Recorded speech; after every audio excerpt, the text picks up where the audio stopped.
গণভোটের মধ্য দিয়ে স্পষ্টভাবে প্রতিষ্ঠিত হয়েছে জনগণের রায়। এখন সেই রায় বাস্তবায়নের দায়িত্ব রাজনৈতিক দলগুলোর। এ বিষয়ে দলগুলো আন্তরিক থাকবে বলে প্রত্যাশা ব্যক্ত করেছেন প্রধান উপদেষ্টার বিশেষ সহকারী অধ্যাপক আলী রিয়াজ। সকালে ফরেন সার্ভিস একাডেমিতে সংবাদ সম্মেলনে তিনি এ কথা জানান।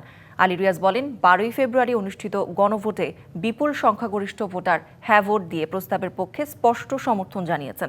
তবে এই গণভোটের ফলাফলকে কেবল সংখ্যার বিচারে দেখলে চলবে না।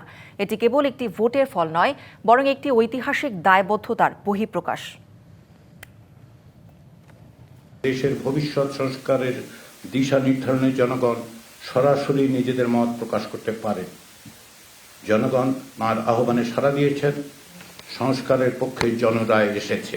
গণভোটের মধ্য দিয়ে সংস্কারের ব্যাপারে যে সুস্পষ্ট গণরায় প্রকাশিত হয়েছে তা বাস্তবায়নের দায়িত্ব রাজনৈতিক দলসমূহের। রাষ্ট্র সংস্কারের ব্যাপারে সকল রাজনৈতিক দল অঙ্গীকারাবদ্ধ। কালার এক্সপার্ট এবং মাইল্ড অন হ্যান্ডস টেকনোলজি সমৃদ্ধ অরিক্স অ্যাডভান্স ডিটারজেন্ট পাউডার আপনার লন্ড্রি এক্সপার্ট।